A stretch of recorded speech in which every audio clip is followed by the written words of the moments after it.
Hi hi students, welcome back to my YouTube channel.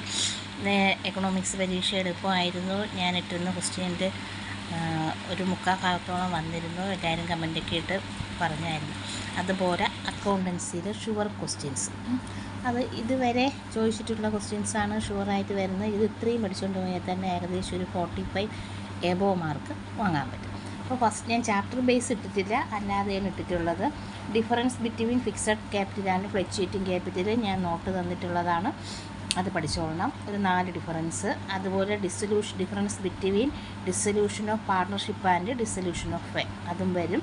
പിന്നെ calculate interest on drawings product മെത്തേഡിലുള്ളതാണ് മിക്കവാറും ചോദിക്കണം, അത് പഠിച്ചോളണം. അത് കഴിഞ്ഞ് റീവാലുവേഷൻ അക്കൗണ്ട് മാത്രം പ്രിപ്പയർ ചെയ്യാനുള്ള ക്വസ്റ്റ്യൻ വരും. റിയലൈസേഷൻ അക്കൗണ്ട് മാത്രം പ്രിപ്പയർ ചെയ്യാൻ വരും. പിന്നെ ലോൺ അക്കൗണ്ട് ഒഴിവാക്കാൻ പറ്റാത്ത ക്വസ്റ്റ്യനാണ്, അതും ഉറപ്പായിട്ട് വരും. Prepare revaluation account and partners capital account and balance sheet, അതും വരും. അത് 6 മാർക്കിനായിരിക്കും വരുന്നത്, എസ്എ ക്വസ്റ്റ്യൻ. പിന്നെ അതുപോലെ journal entries in the time of dissolution of a firm dissolution നടക്കുമ്പോഴുള്ള ജേണൽ എൻട്രികൾ പഠിച്ചോളണം. അത് ചിലപ്പോൾ 3 or 4 എഴുതാൻ വരും. Rights of a partner, new പാർട്ട്ണറിൻ്റെ റൈറ്റ്സ് പഠിച്ചോളണം. അതുപോലെ പിന്നെ ഇമ്പോർട്ടൻ്റ് ക്വസ്റ്റ്യൻ എന്ന് പറഞ്ഞാൽ methods of valuation of goodwill value ചെയ്യാനുള്ള methods, average, weighted average, super profit, അതിലേതെങ്കിലും ഒരു കണക്ക് ചോദിക്കും. മിക്കവാറും സൂപ്പർ പ്രോഫിറ്റോ ആവറേജ് പ്രോഫിറ്റോ ആയിരിക്കും. പിന്നെ ഫാക്ടേഴ്സ് ഓഫ് അഫക്റ്റിംഗ് ഗുഡ്വില്ല് വരാനുള്ള സാധ്യതയുണ്ട്. Different modes of reconstitution of a partnership firm, അതും വരും. പിന്നെ ജേണൽ എൻട്രികൾ 3 or 4 ജേണൽ എൻട്രികൾ ചോദിക്കാം. പ്രോഫിറ്റ് ആൻഡ് ലോസ് അക്കൗണ്ട് ഒരു ക്രെഡിറ്റ് ബാലൻസ് ആണ് ഷോ ചെയ്യുന്നതെങ്കിൽ അപ്പോൾ പ്രോഫിറ്റ് ആയിരിക്കും, അപ്പോഴത്തെ ജേണൽ എൻട്രി എഴുതിക്കൊള്ളാം. അല്ലെങ്കിൽ ഡെബിറ്റ് ബാലൻസ് ഷോ എന്നും പറഞ്ഞുള്ള ക്വസ്റ്റ്യൻ വരും, എങ്കിൽ ലോസ് ആണ്, അപ്പോഴത്തെ ജേണൽ എൻട്രി എഴുതിക്കൊള്ളാം. പിന്നെ distribution of general reserve distribute ചെയ്യുമ്പോഴുള്ള ജേണൽ എൻട്രി പഠിച്ചു വെച്ചോളണം. റീവാലുവേഷൻ്റെ ജേണൽ എൻട്രീസ്, അസറ്റിൻ്റെ ലൈബിലിറ്റിയുടെ ഇൻക്രീസും ഡിക്രീസും വരുന്ന ഒരു 4 എണ്ണമെങ്കിലും പഠിച്ചു വെച്ചിരിക്കാം.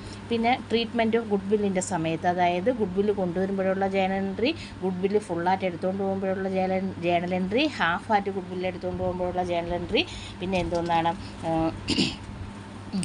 പിന്നെ ഗുഡ്വില്ല് ബിസിനസ്സിൽ ഇട്ടേക്കുമ്പോഴുള്ള ജേണൽ എൻട്രി, ഇതെല്ലാം പഠിച്ചോളണം. പിന്നെ പ്രധാനമായിട്ടും കമ്പ്യൂട്ടറൈസ്ഡ്, അതുപോലെ സാക്രിഫൈസിങ് റേഷ്യോയും ഗെയിനിങ് റേഷ്യോയും തമ്മിലുള്ള ഡിഫറൻസും അതിൻ്റെ പ്രോബ്ലവും ചെയ്യാൻ പഠിച്ചോളണം. പിന്നെ കമ്പ്യൂട്ടറൈസ്ഡ് അക്കൗണ്ടിങ്ങിൽ ടെക്സ്റ്റ് ഫങ്ഷൻസും ലിബർ ഓഫീസ് കാൽക്കിൻ്റെ ഫങ്ഷൻസും പഠിച്ചോളണം.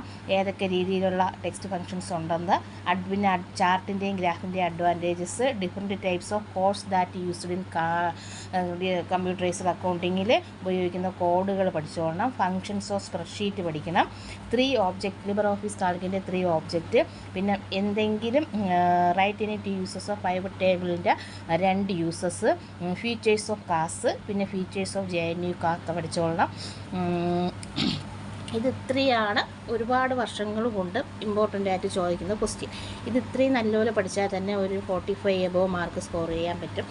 അപ്പോൾ ഓൾ ദി ബെസ്റ്റ്, പഠിച്ചോളണം. ഞാൻ ഇന്ന് ഇത്രയേ ഉള്ളൂ.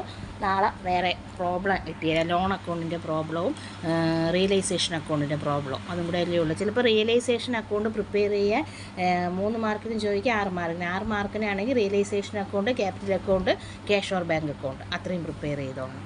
All the best. വീഡിയോസ് കാണണം, കമൻറ്റ് ഇടണം, സബ്സ്ക്രൈബ് ചെയ്യണം, ലൈക്ക് ചെയ്യണം എന്നും പറയും പോലെ തന്നെ.